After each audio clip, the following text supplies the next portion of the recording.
ओम श्री सद्गुरुवाय नमः। श्री गुरु चरणों में मेरा सत बार नमन। शीर्षक परमात्मा को कहाँ खोजें। प्रतीत होता है कि आंखें देखती हैं, पर आंखें देखती नहीं है। आंखों के पीछे देखने वाला कोई और है। आंखें अलग हैं और देखने वाला अलग है। ऐसा समझो जैसे परमात्मा आंखों की खिड़की में बैठकर बाहर का नजारा देखता है। यदि वह आंखों की खिड़की में उपस्थित न हो तो आंखें खुली रहेंगी, पर वह कुछ नहीं देख सकेंगी। कान सुनता अवश्य है, पर इसके भीतर सुनने वाला कोई और है।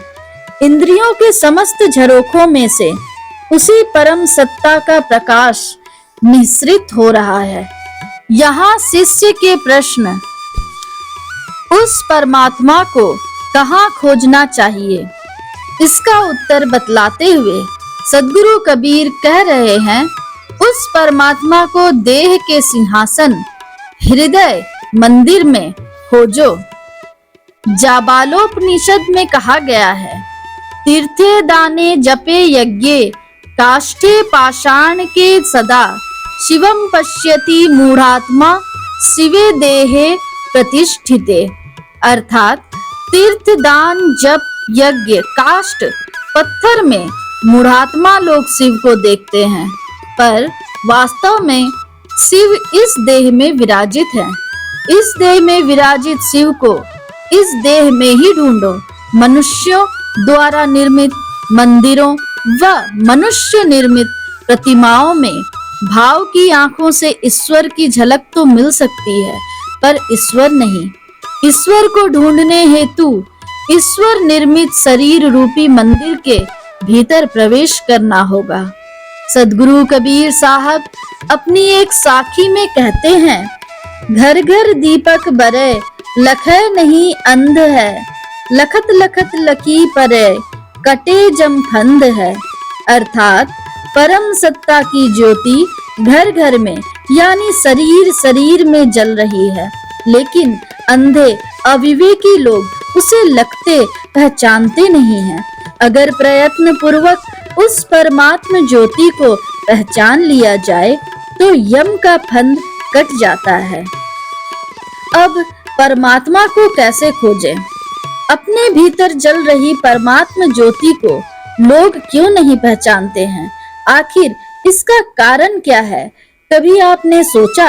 इसका कारण यह है, बाहर देखते देखते आंखें इस तरह पथरा गई हैं कि अब भीतर कुछ भी नहीं सूझता। ऐसा क्यों होता है? ऐसा इसलिए होता है क्योंकि व्यक्ति परमात्मा को इंद्रियों से ढूंढना चाहता है, इंद्रियों से परमात्मा को पकड़ना और पहचानना चाहता है। इंद्रियों के द्वारा खुलते हैं बाहर, आंखें बाहर ही देख सकती हैं, कान बाहर ही सुन सकती है, जीभ बाहर का स्वाद ही ले सकता है और त्वचा बाहर के ही स्पर्श का अनुभव कर सकती है।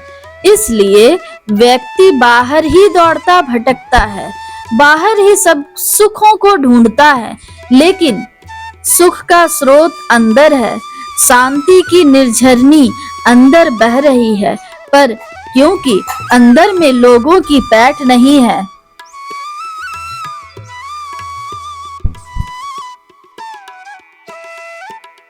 व्यक्ति बिना ध्यानाभ्यास के भीतर धंस नहीं सकता। इसलिए उस सुख शांति को लोग बाहर ढूंढते हैं। लोग बाहर समृद्धि ढूंढते हैं, पर समृद्धि की सुगंध भीतर से उठती है। इसलिए तो कबीर साहब ने कहा, कस्तूरी कुंडल बसे मृग ढूंढे बन माही, ऐसे घट में राम है दुनिया जाने नाही। कस्तूरी मृग के भीतर उसकी नाभि में बसती है, वहीं से उसकी खुशबू उठ रही है, पर बावला मृग इसे नहीं जानने के कारण कस्तूरी को बाहर ढूंढता फिरता है। उसी तरह राम अंदर हैं, पर लोग राम को बाहर ढूंढते हैं। यहाँ तक कि व्यक्ति अपने आप को भी बाहर ही ढूंढता है। अपने भीतर धंसकर वह अपनी खोज, अपनी पहचान नहीं करता। बाहर के व्यक्ति, वस्तु और परिस्थिति से अपना संबंध जोड़कर तदनुरूप ही अपने मन को मान लेता है। जैसे धन से संबंध जोड़कर वह अपने आप को धनी या गरीब से संबंध जोड़कर अपने आप को गरीब मान लेता है। अगर किसी ने उसे सुंदर कह दिया तो वह सुंदरता से संबंध जोड़कर अपने आप को सुंदर, और किसी ने कुरूप कह दिया तो कुरूपता से संबंध जोड़कर अपने आप को कुरूप मान लेता है। किसी ने कहा तुम विद्वान हो तो व्यक्ति विद्वता से संबंध जोड़कर अपने को विद्वान मान लेता है। वह किसी ने कहा तुम महान हो तो अपने आप को महान मान लेता है। व्यक्ति बाहर एवं मन, बुद्धि, शरीर से संबंधों को जोड़ जोड़ कर अपने आप की कल्पना करता है। वह कभी भी ना अपने भीतर धंसता है, न ही अपने आप की सही पहचान कर पाता है। लोगों ने धर्म की सारी बातें बाहर ही बिछा रखी है। लोग कभी भी अंतर्मुखी होने का प्रयत्न नहीं करते और न करना चाहते हैं। तभी आप एक छोटे से भ्रूण के रूप में माँ के गर्भ में थे। आपकी काया अणु से भी नन्ही थी, जिसे इन आंखों से देखा भी नहीं जा सकता था। और जब आप माँ के गर्भ में प्रवेश नहीं किए थे, उस समय आपकी आकृति छोटे से अणु इतनी भी नहीं थी। अरूप रूप में आप उपस्थित थे। आपकी कोई आकृति नहीं थी। आप पत्तों के ऊपर से गुजर जाते थे तो पत्ते तक नहीं खड़कते थे। आप में न कोई आकृति, न कोई आहट और न ही किसी तरह की स्थूलता थी। उस अदृश्य अरूप सत्ता पर दर बदर मिट्टी तुल्य मांस की परत जमती गई और जीवात्मा ने इस हड्डी मांस से निर्मित शरीर को मैं मानने की भूल कर दी। इसका मूल उद्गम जहां से जीव आया है और जहां उसे जाना है, वह गंगोत्री बहुत ही सूक्ष्म है और वही सूक्ष्माति सूक्ष्म तत्व आपका मैं है। अंतर्मुखी हुए बिना उसकी पहचान संभव नहीं है। जिसने अपनी अंतरात्मा का साक्षात्कार कर लिया, वस्तुतः वही परमात्मा का साक्षात्कार कर पाता है। बीजक शब्द के अंतर्गत सदगुरु कबीर साहब ने कहा, पहिले जन्म पूत का भयऊ, बाप जन्मिया पाछे। पहले आत्मज्ञान रूपी पुत्र का जन्म होता है, तदुपरांत परमात्म ज्ञान रूपी पिता का जन्म होता है। आत्मज्ञान हेतु अंतर्मुखी होने के लिए हमारे संतों ने ध्यान का साधन बतलाया। प्रारंभ में आप जब आंखें बंद करते हो तो आपको कुछ भी नहीं दिखता, और यहाँ सदगुरु कह रहे हैं, घर घर दीपक बरे, लखै नहीं अंध है। घर घर में दीपक ज्योति जल रही है। सबके शरीर के भीतर हृदय के समान, हृदय के आसन पर परमात्मा विराजित है। फिर प्रयत्न करने पर भी हम लोगों को सूझता क्यों नहीं है? लोग चाहते हैं कि वे आत्म साक्षात्कार करें, फिर भी वे कर क्यों नहीं पाते? कारण क्या है? कभी आपने सोचा है? यदि कोई व्यक्ति एक टांग पर खड़े होकर वर्षों तक तप करता है, तो व्यक्ति जिस पैर पर खड़ा है वह तो धीरे धीरे मोटा होता जाएगा, और जिस पैर को वह मोड़े हुए है वह दुर्बल हो जाएगा। अब यह यकायक चलना चाहे तो चल न सकेगा, क्योंकि निष्क्रियता के कारण उसके अंग मारे जा चुके होंगे। यदि कोई व्यक्ति सालों साल अपनी आंखों को बंद किए अंधेरे में कैद हो और वह यकायक बाहर देखना चाहे तो नहीं देख सकता।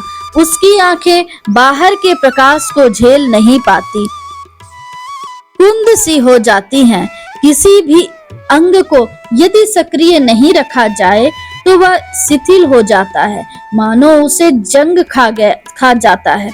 आपने अपनी अंतर चक्षुओं से काम लेना छोड़ दिया, बाहर ही देखते रहे, बाहर ही सुनते रहे, बाहर ही ढूंढते रहे, बाहर में ही उलझते रहे। अंदर झांकने का आपने कभी प्रयत्न नहीं किया, इसलिए आपके दिव्य अंतःचक्षु धीरे धीरे जंग खाते गए और निष्क्रिय हो गए। मत सोचो कि केवल भगवान शिव के ही दिव्य चक्षु तीसरी आंख है। आप लोगों के पास भी दिव्य चक्षु हैं, पर उसकी क्षमता को आपने स्वयं ही कुंद कर दिया है। आपको पता होना चाहिए कि वर्षों तक एक पैर पर खड़ा व्यक्ति यदि चलना चाहे तो उसे युक्ति पूर्वक अपने पैरों में शक्ति लौटानी होगी। मालिश, एक्सरसाइज वगैरह करके मेहनत करनी होती है। हो सकता है यदि 4 साल तक वह एक पैर पर खड़ा रहा तो उसे 4 साल से भी अधिक लगातार परिश्रम, मालिश, कसरत आदि के द्वारा उसे संचालित करने का प्रयत्न करना पड़े, तब धीरे धीरे उसकी टांगों में शक्ति लौटे। उसी तरह अंतर चक्षुओं की मालिश या एक्सरसाइज है ध्यान। ध्यान के द्वारा अंतर्दृष्टि का कौशल प्राप्त किया जा सकता है। जब आप अंतर्दृष्टि का कौशल प्राप्त कर लेते हैं, जब भीतर ठहरने का प्रयत्न सध जाता है, तब ऐसा लगता है जैसे अंतस्थ में अंधकार से प्रकाश की किरणें फैलने लगी हो। यहाँ सद्गुरु कबीर साहब इसी बात को कह रहे हैं कि ऐ शिष्य, ऐ साधक, तुम परमात्मा को ढूंढना चाहते हो तो उसे अपने भीतर ढूंढो। वह परमात्मा बाहर तो है, पर बाहर उसकी पहचान तब तक नहीं हो सकती जब तक तुम अपने भीतर उसका साक्षात्कार न कर लो। शुभम भवतु, मंगलम भवतु।